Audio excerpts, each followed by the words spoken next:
کشمش یعنی ریزنز جو ہوتی ہیں اس کا استعمال بہت سی چیزوں میں کیا جا سکتا ہے. کچھ لوگ دودھ میں ملا کے اس کو پیتے ہیں, کچھ لوگ اس کو کھاتے ہیں, کچھ لوگ جو ہے تو مختلف قسم کی سویٹ ڈشز میں اس کا استعمال کرتے ہیں, پلاؤ وغیرہ میں اس کا استعمال ہوتا ہے. تو میں آپ کو بتاتا ہوں جناب کہ اس کا اگر آپ استعمال کرتے ہیں تو آپ کو کیا کیا فائدے حاصل ہو رہے ہیں.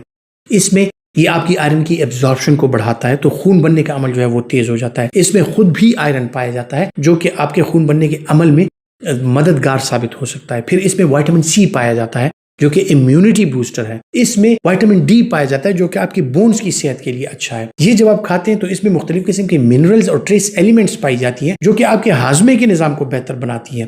اس میں فائبر پایا جاتا ہے جو کہ آپ کا اگر میدا آپ کو اگر بدہضمی کی شکایت ہے تو اس کے ساتھ آپ کا ہاضمہ ٹھیک ہو جاتا ہے. ڈائجسٹیو انزائمز آتی ہیں, قبض کی شکایت آپ کو نہیں رہتی. اسکن کے لیے انتہائی بہترین ہے. تو اگر آپ ریزنز یعنی کشمش کا استعمال کسی بھی طریقے سے کرتے ہیں